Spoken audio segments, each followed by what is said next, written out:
بسم الله الرحمن الرحيم. قال ألم أقل لك إنك لن تستطيع معي صبرا. قال إن سألتك عن شيء بعدها فلا تصاحبني قد بلغت من لدني عذرا. فانطلقا حتى إذا أتيا أهل قرية استطعما أهلها فأبوا أن يضيفوهما فوجدا فيها جدارا يريد أن ينقض فقام.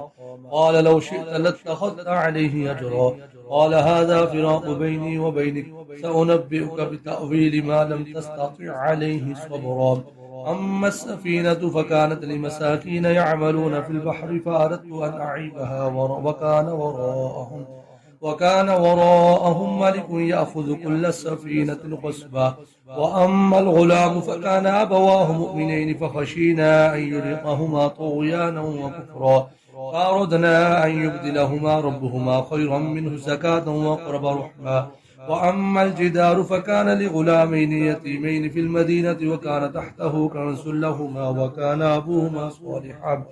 فأراد ربك أن يبلغا أشدهما ويستخرجا كنزهما رحمة من ربك وما فعلته عن أمري ذلك تأويل ما لم تستطع عليه صبرا. ويسألونك عن ذي القرنين قل سأتلو عليكم منه ذكرا. إنا مكنا له في الأرض وآتيناه من كل شيء سببا فأتبع سببا حتى إذا بلغ مغرب الشمس وجدها تغرب في عين حمئة ووجد عندها قوما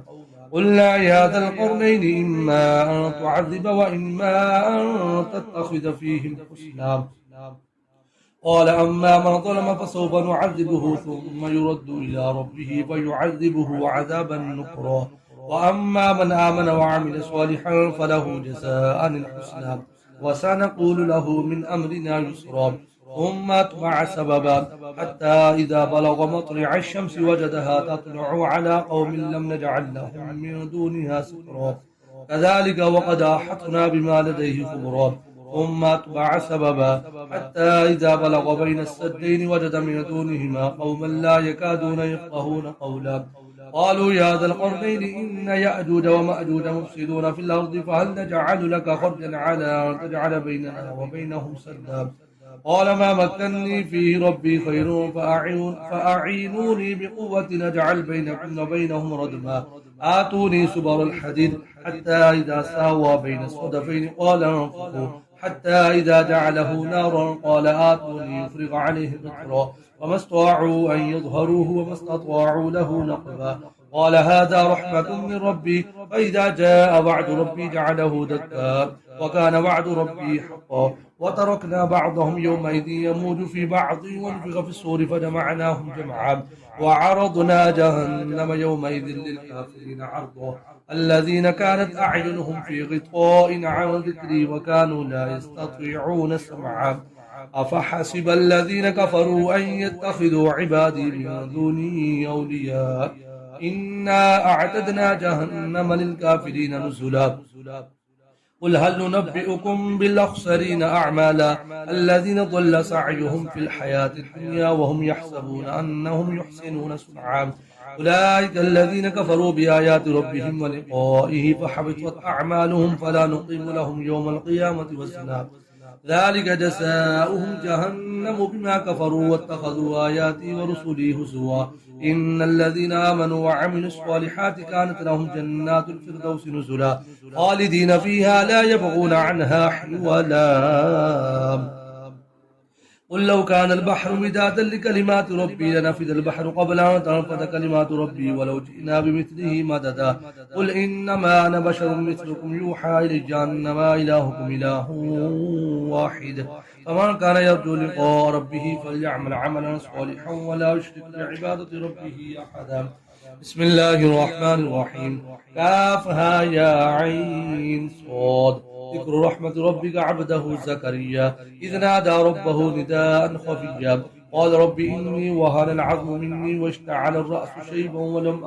ولم أكن بدعائك رب شقيا وإني خفت الموالي من ورائي وكانت امرأتي عاقرا فهب لي من لدنك وليا يرثني ويرث من آل يعقوب واجعله ربي رضيا. يا زكريا إنا نبشرك بغلام اسمه يحيى لم نجعل له من قبل سميا. قال رب أنى يكون لي غلام وكانت امرأتي عاقرا وقد بلغت من الكبر عتيا. قال كذلك قال ربك هو علي هين وقد خلقتك من قبل ولم تك شيئا. قال رب اجعلني آية. قال آيتك ألا تكلم الناس 3 ليال سويا. فخرج على قومه من المحراب فأوحى إليهم أن سبحوا بكرة وعشيا. يا يحيى خذ الكتاب بقوة وآتيناه الحكم صبيا وحنانا من لدنا وزكاة وكان تقيا وبرا بوالديه ولم يكن جبارا عصيا. وسلام عليه يوم ولد ويوم يموت ويوم يبعث حيا.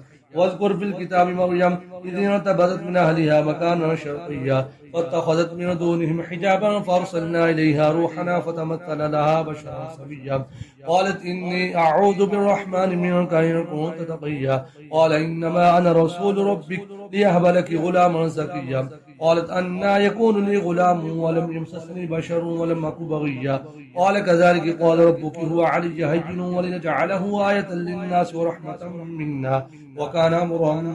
مقضيا. فحملته فانتبذت به مكانا قصيا فجاءها المخاض إلى جذع النخلة قالت يا ليتني مت قبل هذا وكنت نسيا منسيا. فناداها من تحتها ألا تحزني قد جعل ربك تحتك سريا وهزي إليك بجذع النخلة تساقط عليك رطبا جنيا. فكلي واشربي وقري عينا فإما ترين من البشر أحدا فقولي إني نظرت للرحمن صوما فلن أكلم اليوم إنسيا. فأتت به قومها تحمله قالوا يا مريم لقد جئت شيئا فريا. يا أخت هارون ما كان أبوك امرأ سوء وما كانت أمك بغيا. فأشارت إليه قالوا كيف نكلم من كان في المهد صبيا. قال إني عبد الله آتاني الكتاب وجعلني نبيا وجعلني مباركا أينما كنت وأوصاني بالصلاة والزكاة ما دمت حيا وبرا بوالدتي ولم يجعلني جبارا شقيا. والسلام علي يوم ولدت ويوم أموت ويوم أبعث حيا. ذلك عيسى بن مريم قول الحق الذي فيه يمترون. ما كان لله أن يتخذ من ولد سبحانه إذا قضى أمرا فإنما يقول له كن فيكون. وإن الله ربي وربكم فاعبدوه هذا صراط مستقيم. فاختلف الأحزاب من بينهم وويل للذين كفروا من مشهد يوم عظيم. أسمع بهم وابصر يوم يأتوننا لكن الظالمون اليوم في ضلال مبين. وأنذرهم يوم الحسرة إذ قضي الأمر وهم في غفلة وهم لا يؤمنون. إنا نحن نرث الأرض ومن عليها وإلينا يرجعون. واذكر في الكتاب إبراهيم إنه كان صديقا نبيا إذ قال لأبيه يا أبت لم تعبد ما لا يسمع ولا يبصر ولا يغني عنك شيئا. يا أبت إني قد جاءني من العلم ما لم يأتك فاتبعني أهدك صراطا سويا. يا أبت لا تعبد الشيطان إن الشيطان كان للرحمن عصيا. يا أبت إني خاف أن يمسك عذاب من الرحمن فتكون للشيطان وليا. قال أراغب أنت عن آلهتي يا إبراهيم لئن لم تنته لأرجمنك واهجرني مليا. قال سلام عليك سأستغفر لك ربي إنه كان بي حفيا. وأعتزلكم وما تدعون من دون الله وأدعو ربي عسى ألا أكون بدعاء ربي شقيا. ولما اعتزلهم وما يعبدون من دون الله وهبنا له إسحاق ويعقوب وكلا جعلنا نبيا ووهبنا لهم من رحمتنا وجعلنا لهم لسان صدق عليا. واذكر في الكتاب موسى إنه كان مخلصا وكان رسولا نبيا. وناديناه من جانب الطور الأيمن وقربناه نجيا ووهبنا له من رحمتنا أخاه هارون نبيا. واذكر في الكتاب إسماعيل إنه كان صادق الوعد وكان رسولا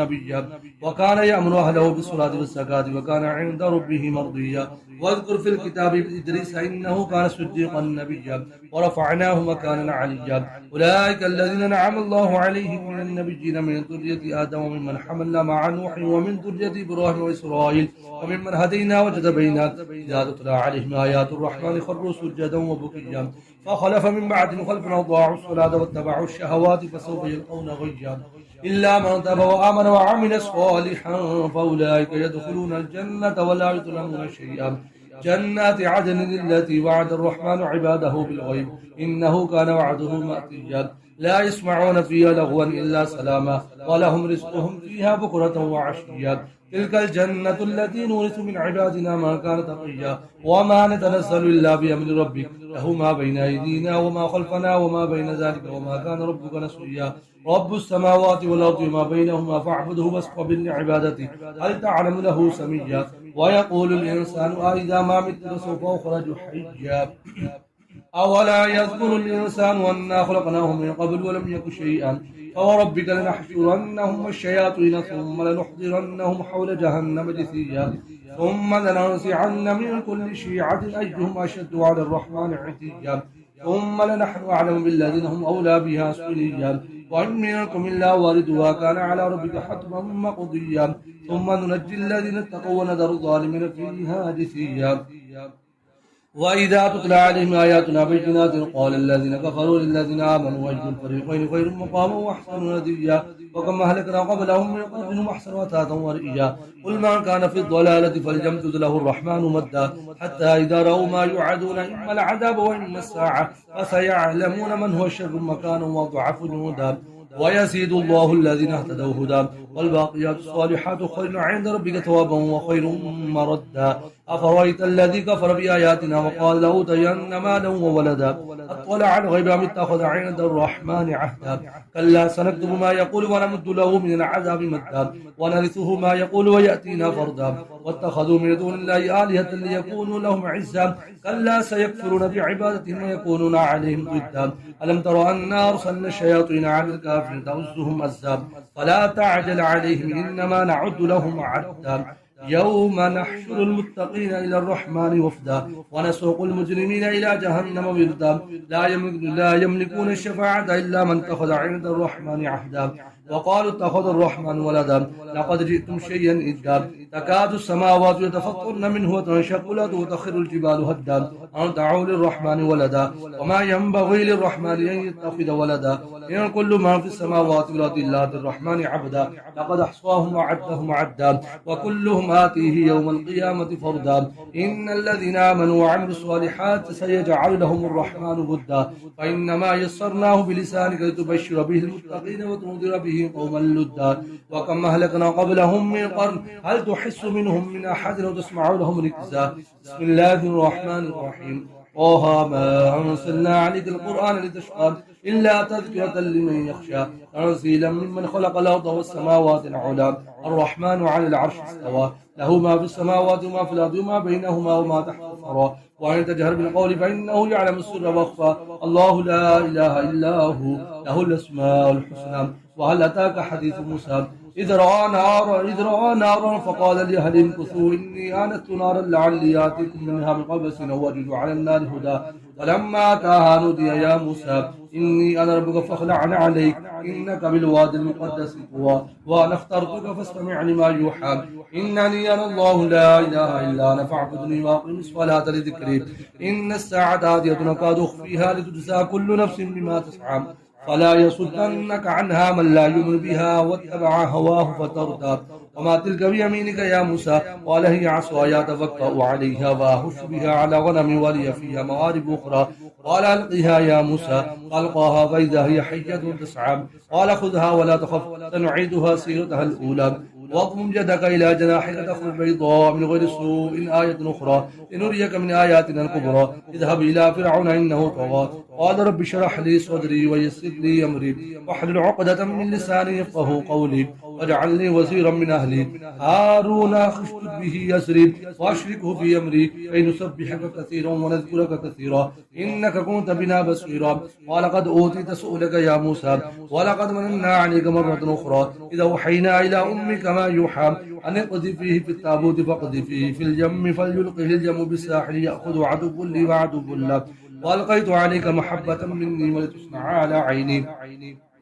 إذ تمشي أختك فتقول هل أدلكم على من يكفله فرجعناك إلى أمك كي تقر عينها ولا تحزن وقتلت نفسا فنجيناك من الغم وفتناك فتونا فلبثت سنين في أهل مدينة ثم جئت على قدر يا موسى واصطنعتك لنفسي اذهب أنت وأخوك بآياتي ولا تنيا في ذكري اذهبا إلى فرعون إنه طغى فقولا له قولا لجنا لعله يتذكر ويخشى قال ربنا إننا نخاف أن يفرط علينا أو أن يطغى قال لا تخافا إنني معكما أسمع وأرى فأتياه فقولا إنا رسول ربك فارسل معنا بني إسرائيل ولا تعذبهم قد جئناك بآية من ربك فالسلام على من اتبع الهدى إنا قد أوحي إلينا أن العذاب على من تكفر وتولى قال فمن ربكما يا موسى قال ربنا الذي أعطى كل شيء خلقه ثم هدى قال فما بال القرون الأولى قال علمها عند ربي في كتاب لا يضل ربي ولا ينسى الذي جعل لكم الأرض مهدا وسلك لكم فيها سبلا وأنزل من السماء ماء فأخرجنا به أزواجا من نبات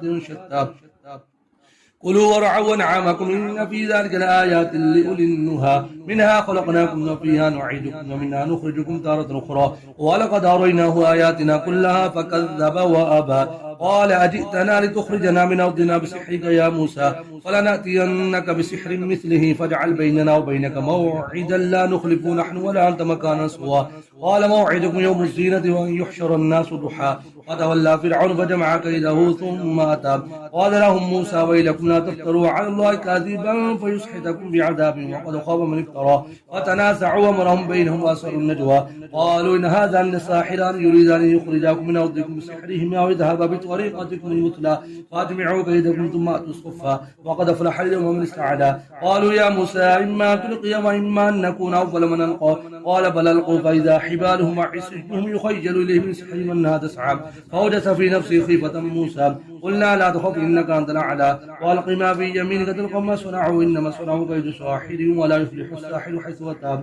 فألقي السحرة سجدا قالوا آمنا برب هارون وموسى قال آمنتم له قبل أن آذن لكم إنه لكبيركم الذي علمكم السحر ولو قطعن أيديكم وأرجلكم من خلاف ولو صلبنكم في جذوع النخل ولا تعلمن أينا أشد عذابا وأبقى قالوا لن نؤثرك على ما جاءنا من البينات والذي فطرنا فاقض ما أنت قاض إنما تقضي هذه الحياة الدنيا إنا آمنا بربنا ليغفر لنا خطايانا وما أكرهتنا عليه من السحر والله خير وأبقى إنه من يأتي ربه مجرما فإن له جهنم لا يموت فيها ولا يحيا ومن يأته مؤمنا قد عمل الصالحات فأولئك لهم الدرجات العلى جنات عدن تجري من تحت النهر خالدين فيها وذلك جزاء من تزكى ولقد أوحينا إلى موسى أسر بعبادي فاضرب لهم طريقا في البحر جبسا لا تخاف دركا ولا تخشى فأتبعهم فرعون بجنوده فغشيهم من اليم ما غشيهم وأضل فرعون قومه وما هدى يا بني إسرائيل قد أنجيناكم من عدوكم وواعدناكم جانب الطور الأيمن ونزلنا عليكم المن والسلوى كلوا من طيبات ما رزقناكم ولا تطغوا فيه فيحل عليكم غضبي ومن يحل عليه غضبي فقد هوى وإني لغفار لمن تاب وآمن وعمل صالحا ثم اهتدى وما أعجلك عن قومك يا موسى قال هم أولئك على ثري وعجلت إليك ربي لترضى قال فإنا قد فتنا قومك من بعدك وأضلهم السامري فرجع موسى إلى قومه غضبان آسفا قال يا قوم ألم يعدكم ربكم وعدا حسنا أفطال عليكم عهدكم أردتم أن يحل عليكم غضب من ربكم فخلفتم موعدي قالوا ما خلفنا موعدك بملكنا ولكننا حملنا أوزارا من زينة القوم فقذفناها فكذلك ألقى السامري فأخرج لهم عجلا جسدا له خوار فقالوا هذا إلهكم وإله موسى فنسي أفلا يرون ألا يرجع إليهم قولا ولا يملك لهم ضرا ولا نفعا ولقد قال لهم هارون من قبل يا قوم إنما فتنتم به وإن ربكم الرحمن فاتبعوني وأطيعوا أمري قالوا لن نبرح عليه عاكفين حتى يرجع إلينا موسى قال يا هارون ما منعك إذا رأيتهم ضلوا ألا تتبعني فعصيت أمري قال يا ابن أم لا تأخذ بلحيتي ولا برأسي إني خشيت أن تقول فرقت بين بني إسرائيل ولم ترقب قولي قال فما خطبك يا سامري قال بصرت بما لم يبصروا به فقبضت قبضة من أثر الرسول فنبذتها وكذلك سولت لي نفسي قال فاذهب فإن لك في الحياة أن تقول لا مساس وإن لك موعدا لا تخلفه وانظر إلى إلهك الذي ظلت عليه عاكفا لنحرقنه ثم لننسفنه في اليم نسفا إنما إلهكم الله الذي لا إله إلا هو وسع كل شيء علما كذلك نقص عليك من أنباء ما قد سبق وقد آتيناك من لدنا ذكرا من أعرض عنه فإنه يحمل يوم القيامة بسرا خالدين فيه وساء لهم يوم القيامة حملا يوم ينفخ في الصور ونحشر المجرمين يومئذ زرقا يتخافتون بينهم إن لبثتم إلا عشرا نحن أعلم ما يقولون إذ يقول أمثالهم طريقة إن لبثتم إلا يوما ويسألونك عن الجبال فقل ينصفها ربي نصفا فيذرها قاعا صفصفا لا ترى فيها عوجا ولا أمتا يومئذ يتبعون الداعي لا عوج له وخشعت الأصوات للرحمن فلا تسمع إلا همسا يومئذ لا تنفع الشفاعة إلا من أذن له الرحمن ورضي له قولا يعلم ما بين أيديهم وما خلفهم ولا يحيطون به علما وأعانت الوجوه للحي القيوم وقد خاب من حمل ظلما ومن يعمل من الصالحات وهو مؤمن فلا يخاف ظلما ولا هضما وكذلك أنزلناه قرآنا عربيا وصرفنا فيه من الوعيد لعلهم يتقون ويحدث لهم ذكرا فتعالى الله الملك الحق ولا تعجل بالقرآن من قبل أن يقضى إليك وحيه وقل رب زدني علما ولقد عاهدنا إلى آدم من قبل فنسي ولم نجد له عزما وإذ قلنا للملائكة اسجدوا لآدم فاسجدوا إلا إبليس أبى فقلنا يا آدم إن هذا عدو لك ولزوجك فلا يخرجنكما من الجنة فتشقى إن لك ألا تجوع فيها ولا تعرى وأنك لا تظمأ فيها ولا تضحى فوسوس إليه الشيطان قال يا آدم هل أدلك على شجرة الخلد وملك لا يبلى فأكلا منها فبدت لهما سواتهما وطفقا يخصفان عليهما من ورق الجنة وعصى آدم ربه فغوى ثم اجتباه ربه فتاب عليه وهدى قال اهبطوا منها جميعا بعضكم لبعض عدو فإما يأتينكم مني هدى فمن اتبع هداي فلا يضل ولا يشقى ومن أعرض عن ذكري فإن له معيشة ضنكا ونحشره يوم القيامة أعمى قال رب لم حشرتني أعمى وقد كنت بصيرا قال كذلك أتتك آياتنا فنسيتها وكذلك اليوم تنسى وكذلك نجزي من أسرف ولم يؤمن بآيات ربه ولا عذاب الآخرة أشد وأبقى أفلم يهد لهم كما لكنا قبلهم من القرون يمشون في مساكنهم إن في ذلك لآيات لأولي النهى ولولا كلمة سبقت من ربك لكان لسانه واجها مسمى فاصبر على ما يقولون وسبح بحمد ربك قبل طلوع الشمس وقبل غروبها ومن آناء الليل فسبح وأطراف النهار لعلك ترضى ولا تمدن عينيك إلى ما متعنا به أزواجا منهم سهرة الحياة الدنيا لنفتنهم فيه ورزق ربك خير وابقى وأمر أهلك بالصلاة واصطبر عليها لا نسألك رزقا نحن نرزقك والعاقبة للتقوى وقالوا لولا يأتينا بآية من ربه أولم تأتهم بينة ما في الصحف الأولى ولو أنا أهلكناهم بعذاب من قبله لقالوا ربنا لولا أرسلت إلينا رسولا فنتبع آياتك من قبل أن نذل ونخزى قل كل متربص فتربصوا فستعلمون من أصحاب الصراط السوي ومن اهتدى صدق الله العظيم.